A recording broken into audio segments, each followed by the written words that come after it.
Good morning students. In this video we will be starting NCERT Science for 9th class students. इस video के अंदर हम लोग science text book का first chapter start करेंगे जो कि NCERT का पूरा टेक्स्ट कवर करेगा. Not only NCERT but bit extra theoretical portion, जिससे कि स्टूडेंट्स अपना पूरा थ्योरेटिकल जो कंसेप्ट है वो क्लियर कर पाएगा. अब फर्स्ट यूनिट स्टार्ट करेंगे आज इस लेक्चर में, जो कि आपका है मैटर इन अ सराउंडिंग. इस चैप्टर के अंदर हम लोग बेसिकली क्या पढ़ने वाले हैं, जैसे कि चैप्टर के नेम में है मैटर. हम मैटर को अच्छे से समझेंगे. मैटर की definition, classification of matter, states of matter, inter conversion of states of matter. उसके बाद में उसके अंदर जो भी टर्म्स आ रही है इस थ्योरी के अंदर, आपको बेसिक टर्म्स हर कोई समझाऊंगी मैं. उसके बाद में फिनोमिनन्स जो हैं आपके टेक्स्ट में डिस्क्राइब जो हैं कि एक स्टेट दूसरे स्टेट में कैसे कन्वर्ट हो रहा है, तो वो फिनोमिनन्स हम पढ़ेंगे.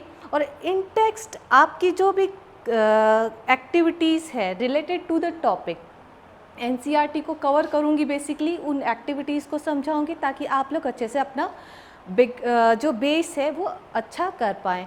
तो let's begin with the theoretical portion now. ये सारे के सारे टॉपिक्स हम लोग कवर करने वाले हैं. अभी जैसा कि इस चैप्टर के टाइटल में गिवन है matter in a surrounding. Matter को तो हम लोग समझेंगे. पहले एक बस सराउंडिंग का छोटा सा इंट्रोडक्शन. सराउंडिंग होगा क्या? सराउंडिंग का लिटरल मीनिंग होता है ऑल अराउंड अ प्लेस और अ थिंग.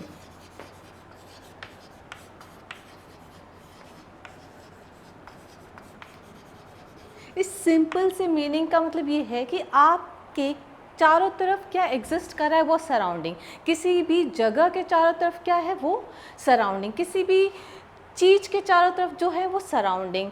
हम हमारे सराउंडिंग के अंदर बहुत सारी चीज़ें देखते हैं जिसकी अलग अलग साइज़ होती हैं, शेप होती हैं और टेक्सचर भी अलग अलग हमको देखने को मिलता है. अब ये जो भी चीज़ हम लोग देख रहे हैं बेसिकली हम कह रहे हैं ये मैटर है. हमारे सराउंडिंग में जो भी चीज़ें हैं वो मैटर है. ये यूनिवर्स जिस चीज़ से बना है, जो भी पार्टिकल्स मिल के इस यूनिवर्स को बनाए हैं, वो पार्टिकल्स भी साइंटिस्ट कहते हैं वो मैटर है. Basically universe is made up of material. छोटे छोटे पार्टिकल्स से ही मिलकर ये पूरा का पूरा यूनिवर्स एग्जिस्टेंस में आया है. और इसी मटेरियल को साइंटिस्ट ने नेम दिया है मैटर. तो हमें पता चल रहा है कि हर जो चीज़ हम लोग देख पा रहे हैं अपने चारों तरफ वो मैटर है. अब ये तो साइंटिस्ट का गिवन टर्म है. एक थोड़ा सा एडिशनल NCERT कंसेप्ट जो देख लेंगे कि हमारे एंशिएंट टाइम में फिलोसोफर्स इंडियन हुए या ग्रीक फिलोसोफर्स हुए, उन्होंने भी अपने चारों तरफ के जो भी सराउंडिंग का मैटर है उसको डिस्क्राइब करने के लिए अपनी थ्योरीज दी, अपना कंसेप्ट दिया, अपना टर्मिनोलॉजीज दिया. इंडियन फिलोसोफर्स क्या बोलते हैं? अकॉर्डिंग टू इंडियन फिलोसोफर्स, जो सराउंडिंग में मैटर है वो 5 बेसिक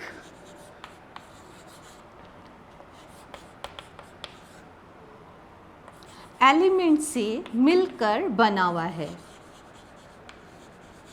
इंडियन फिलोसोफर्स भी सराउंडिंग को डिस्क्राइब करने के लिए मैटर को बोले हैं कि उनके सराउंडिंग में मैटर 5 बेसिक एलिमेंट से मिलकर बना है पूरा सराउंडिंग, जिसको उन्होंने टर्म दिया पंच तत्व.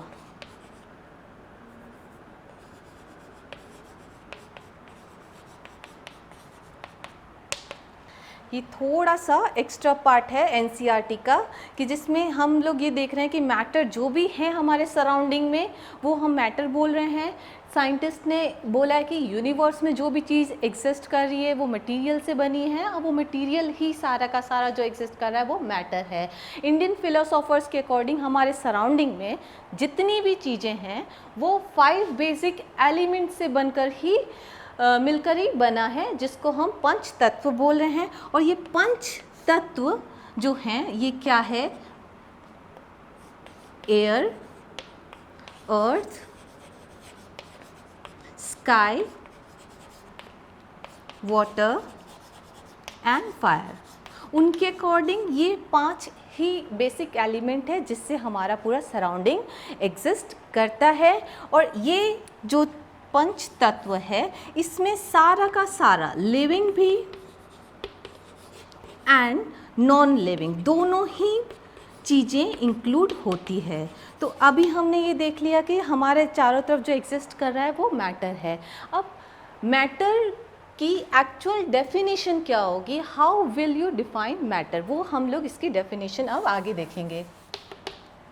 मैटर को एक ईजीएस्ट वे में डिफाइन अगर करेंगे तो मैटर क्या होगा, वो कोई भी सब्सटेंस जिसका कुछ ना कुछ मास हो और वो कोई स्पेस ऑक्यूपाई करता हो। Any substance which has mass and occupies space, वो स्पेस ऑक्यूपाई कर रहा हो मतलब उसका कुछ ना कुछ वॉल्यूम हो, and which can be sensed through our 5 sense organs. अब इस डेफिनेशन के अकॉर्डिंग मैटर क्या है,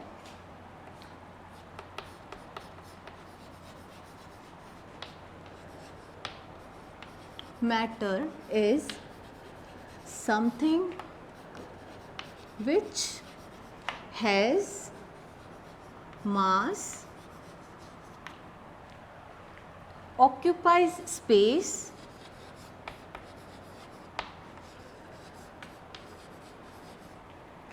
मतलब उसका कोई वॉल्यूम होगा,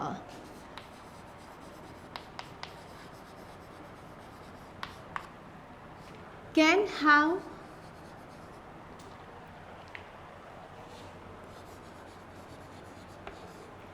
physical resistance,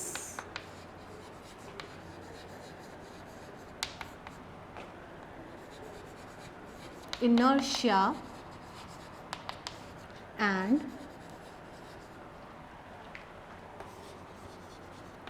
can be sensed by our sense organs, जिनको हम हमारे सेंस ऑर्गन से रिकॉग्नाइज कर पाते हों, जिसका कुछ मास हो, जो स्पेस ऑक्यूपाई कर रहा हो, वो सब चीज़ जो एग्जिस्ट करी है वो मैटर है।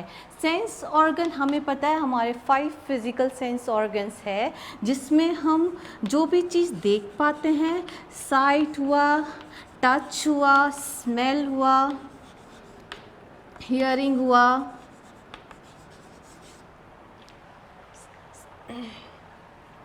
And test,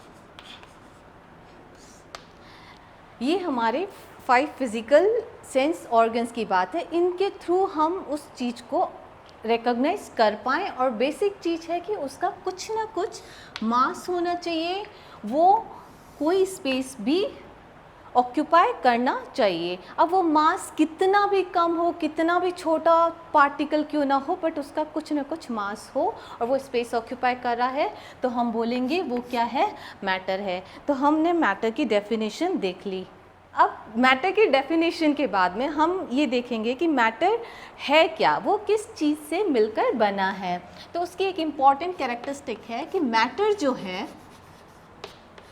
is made up of number of very small particles, इतने स्मॉल पार्टिकल होंगे कि जो हमारी आई साइट से विजिबल नहीं होंगे। Matter is made up of very small particles which cannot be seen by our normal eyes. उसको देखने के लिए हमारी आई साइट सफिशिएंट नहीं है कि हम उस मैटर को देख पाएँ। वो छोटा सा पार्टिकल मैटर के अंदर एग्जिस्ट कर रहा है, वो हम नेकेड आई से विजिबल नहीं कर सकते। उसके लिए स्पेशलाइज्ड बहुत ही ज़्यादा हाई रेजोल्यूशन माइक्रोस्कोप्स एग्जिस्ट करते हैं, तो हम एक एटॉमिक साइज़ के पार्टिकल को देख पाएंगे। तो मैटर क्या है, वो नंबर ऑफ स्मॉल पार्टिकल से मिलकर बना है। अब जो ये पार्टिकल्स हैं, basically these particles can be of two types. अब ये जो पार्टिकल्स हम कह रहे हैं इनको हम दो टाइप में डिवाइड कर सकते हैं। अब वो दो टाइप्स क्या होंगे, एक होगा एटम और दूसरा मॉलिक्यूल। मैटर स्मॉल पार्टिकल्स से मिलकर बना है और इन पार्टिकल्स को हमने दो टाइप में डिवाइड किया है। और वो दो टाइप मैं बोल रही हूँ कि एक तो है हमारा एटम और दूसरा होगा मॉलिक्यूल।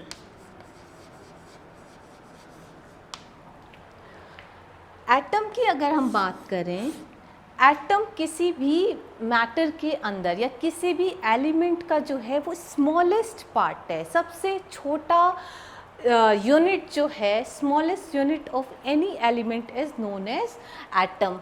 एटम बेसिकली एक Greek word,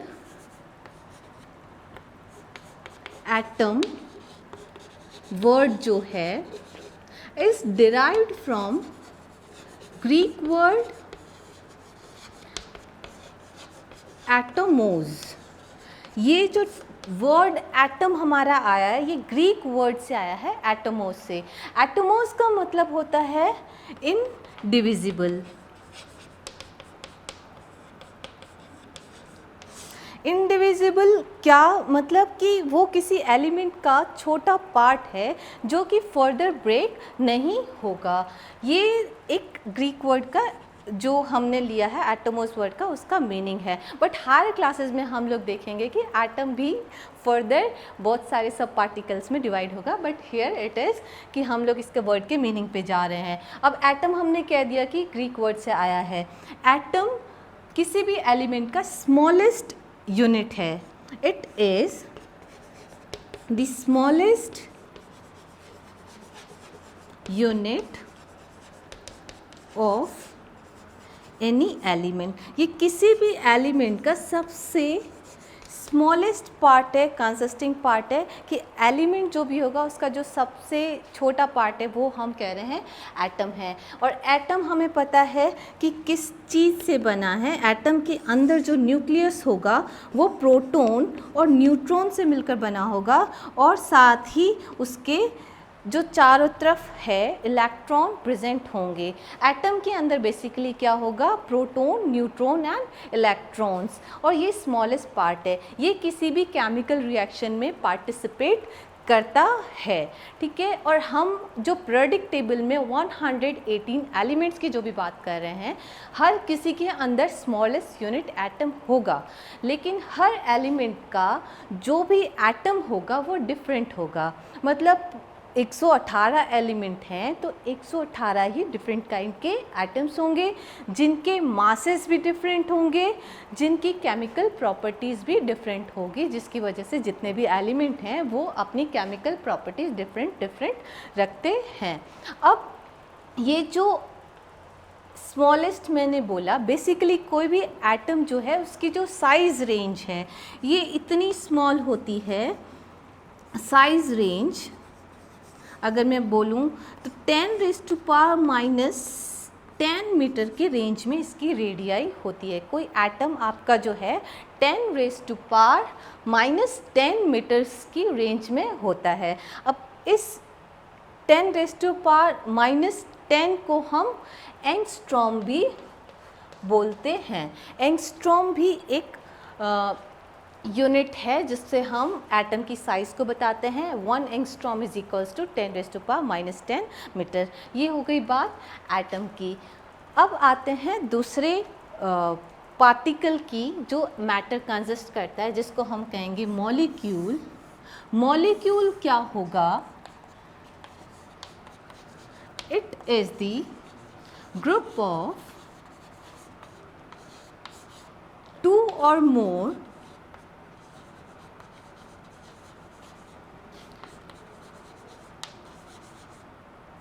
or more atoms which are chemically bonded.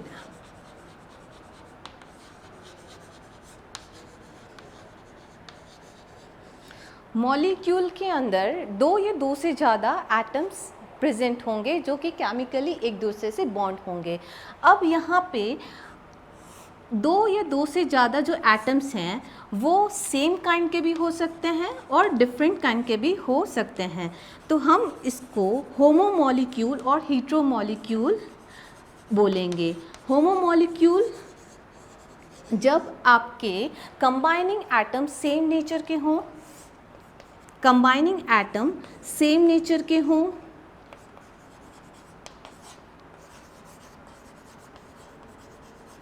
और हेटेरोमॉलिक्यूल जहाँ पे कंबाइनिंग एटम डिफरेंट हो।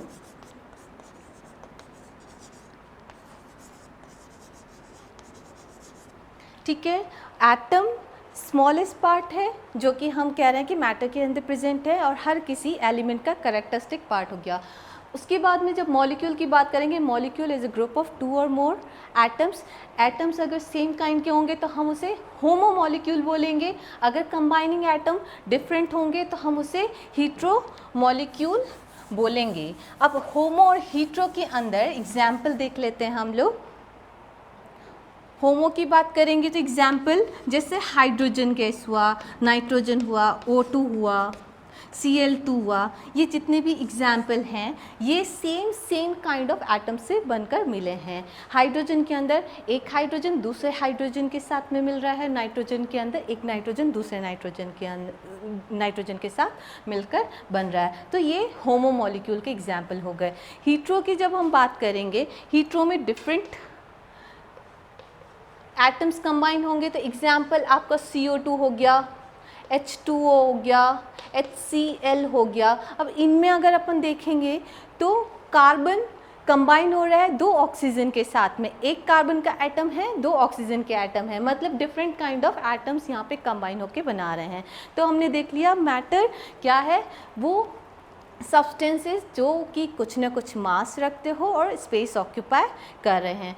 उसके बाद में हमने देखा कि जो मैटर है वो पार्टिकल्स, स्मॉल पार्टिकल से मिलकर बनते हैं। अब ये पार्टिकल हमने कहा कि एटम और मॉलिक्यूल के फॉर्म में होंगे। Atom smallest part of any element और मॉलिक्यूल जो हैं वो दो या दो से ज़्यादा एटम से कंबाइन होके मिलकर बन रहे हैं। ठीक है, अब फर्दर आगे हम एक क्वेश्चन NCERT का इन टेक्स्ट क्वेश्चन ले रहे हैं जिसमें हम ये देखेंगे कि किस चीज़ को हम एटम की कैटेगरी में रख रहे हैं, किस चीज़ को हम मैटर की कैटेगरी में रख रहे हैं और किस चीज़ को मैटर की कैटेगरी में नहीं रख रहे हैं। क्वेश्चन आपका क्या है, which of the following are matter. अब कुछ एग्जाम्पल्स इस क्वेश्चन में दे रखे हैं। स्मेल ऑफ परफ्यूम, ये आपके टेक्स्ट बुक के अंदर क्वेश्चन गिवन है कि इनमें से कौन सा आपका मैटर होगा, कौन सा मैटर नहीं होगा। अब इसका जो आपको सोल्यूशन है वो उसके डेफिनेशन से पता चलेगी कि जो भी चीज़ जिसका कुछ ना कुछ मास है, जो स्पेस ऑक्यूपाई कर रहा है या फिर जिसको हम हमारे सेंस ऑर्गन के थ्रू रिकॉग्नाइज कर पा रहे हैं, वो चीज़ मैटर कहलाती है। तो अब हम इसमें से देखेंगे कि चेयर जो है, चेयर एक एग्जाम्पल है मैटर का, उसका कुछ ना कुछ मास है, स्पेस ऑक्यूपाई कर रहा है वो एयर, आलमंड्स,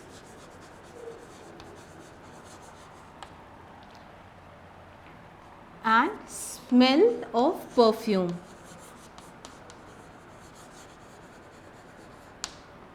ये जो मैंने यहाँ पे जितने भी चीज़ें ऊपर में से निकाल कर लिखी हैं, ये सारा का सारा मैटर की कैटेगरी में इंक्लूड होगा, ये सभी मैटर कहलाएंगे। अब क्या चीज़ है जो मैटर में नहीं आ रही है? Love, smell, thoughts, dreams and cold. ये मैटर में इंक्लूड नहीं होंगे। अब हमारी डेफिनेशन के अकॉर्डिंग हमने जो कहा उससे हमने कहा चेयर, एयर, आलमंड और स्मेल ऑफ परफ्यूम मैटर के अंदर है, और love, smell, thought, dreams and cold ये मैटर की कैटेगरी में इंक्लूडेड नहीं है। क्यों नहीं है? क्योंकि ये जितनी भी चीज़ें हैं ये एक एसेंस के फॉर्म में है, एब्स्ट्रैक्ट थिंग्स हैं। एनर्जी का कोई भी फॉर्म हो, चाहे वो लाइट हो, चाहे काइनेटिक एनर्जी हो, चाहे पोटेंशियल एनर्जी हो, या फिर कोई ऐसी चीज़ जो क्वालिटी को डिस्क्राइब कर रहा हो या फीलिंग्स को शो कर रहा हो, वो चीज़ मैटर में इंक्लूड नहीं होगी। ये चीज़ें एब्स्ट्रैक्ट या फिर एब्स्ट्रैक्ट क्वालिटी रखेगा, या फिर अगर इसमें एग्जाम्पल एनर्जी का नहीं दिया है मैंने, पोटेंशियल एनर्जी हो गया, काइनेटिक एनर्जी हो गया, ये भी हम मैटर में इंक्लूड नहीं करेंगे। होपफुली जो डेफिनेशन है उससे आप मैटर और नॉन मैटर के अंदर डिफ्रेंशिएट कर पाओगे। Coming to the next part, now classification. एक छोटा सा क्लासिफिकेशन है मैटर का। साइंटिस्ट ने मैटर को क्लासीफाई किया on the basis of chemical and physical properties. अब ये क्लासिफिकेशन जो है वो इसलिए अपन देख रहे हैं क्योंकि हम इस चैप्टर के अंदर फिजिकल प्रॉपर्टीज़ को ही डील करेंगे। Classification of the matter on the basis of chemical and physical properties. दो पार्ट में हम लोग देखेंगे कि फिजिकल प्रॉपर्टीज़ और केमिकल प्रॉपर्टीज़ में कैसे हम मैटर को डिफ्रेंशिएट करते हैं। ठीक है, शॉर्ट में एक बार थोड़ा सा देख लेते हैं इन दो चीज़ों को। ठीक, फिज़िकल प्रॉपर्टीज़ क्या होगी किसी भी मैटर की? फिज़िकल प्रॉपर्टीज़ आप कह सकते हो कि कोई भी सब्सटेंस की वो प्रॉपर्टी जिसके अंदर उसके अंदर किसी भी तरीके का कोई केमिकल चेंज ना आए, वो जो सब्सटेंट है उसका केमिकल जो भी कंपोजिशन है वो चेंज नहीं हो। ठीक है, वो फिजिकल प्रॉपर्टीज़ कहलाएंगी। Chemical properties on the other hand will include chemical changes during any reaction, कि आप उसके अंदर कोई भी चेंजेस लेके आ रहे हो, उसको उसकी फिज़िकल उसकी रिएक्शन कर रहे हो, तो उसका जो भी केमिकल कंपोजिशन है वो चेंज होगा। तो physical properties classification of matter के अंदर हम लोग जो टू टाइप्स में कर रहे हैं, physical properties and chemical properties. Physical properties are those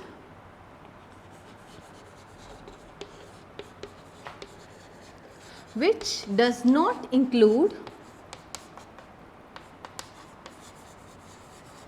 any chemical change.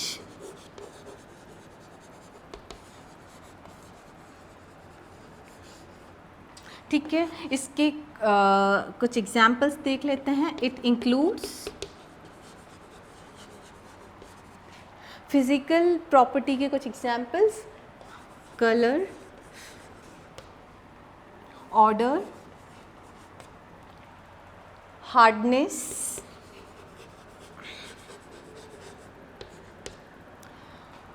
melting points, boiling point,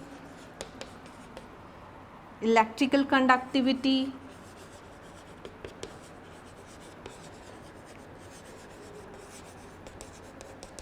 etc. अब एक बहुत सिंपल सा फिज़िकल प्रॉपर्टी का एग्जाम्पल है कि हम लोग आइस को जब देखते हैं, आइस जो है वो अगर उसको रूम टेम्परेचर पे रखेंगे वो मेल्ट होकर वाटर में कन्वर्ट करेगा। अगर हम हीट करेंगे तो आइस जो वाटर में कन्वर्ट हुआ है, वाटर को हीट करने पे वो वेपराइज हो जाएगा, मतलब वो गैसियस स्टेट में जाएगा। तो इस पूरे फिनोमेनन के अंदर उसमें कोई केमिकल चेंज नहीं हो रहा है, बस उसकी फिज़िकल स्टेट चेंज हो रही है। तो ये फिज़िकल प्रॉपर्टीज से रिलेटेड है। Chemical properties are those which include any chemical change। मतलब आप एक पेपर ले रहे हो, उसको जला रहे हो, तो जो पेपर के अंदर कार्बन, हाइड्रोजन जो भी पार्ट होगा उसका, वो बर्न हो जाएगा। उसके बाद में जो आपको मिलेगा, जो ऐश मिल रही है, उसका कंपोजिशन अलग होगा, मतलब कोई ना कोई केमिकल रिएक्शन वहाँ पे एग्जिस्ट करेगी। आपको सेम कंपाउंड रिएक्टेंट जो है वो प्रोडक्ट में नहीं मिलने वाला, वो किसी केमिकल रिएक्शन से गो थ्रू हो जाएगा और आपको एक डिफरेंट ही सब्सटेंस मिलने वाला होगा रिएक्शन के बाद में। ये हो गई केमिकल प्रॉपर्टीज। अब इसमें क्या क्या चीज होगी? It includes reactivity, acidity, basicity, combustibility या फ्लेमेबिलिटी, ETC। तो ये एक छोटा सा क्लासिफिकेशन है on the basis of chemical and physical properties. ये शॉर्ट में इसलिए डिस्क्राइब किया है मैंने बिकॉज ये आपका फर्स्ट जो चैप्टर है ये फिजिकल प्रॉपर्टी को ही डील करेगा, केमिकल प्रॉपर्टी इस चैप्टर के अंदर इंक्लूडेड नहीं होगी।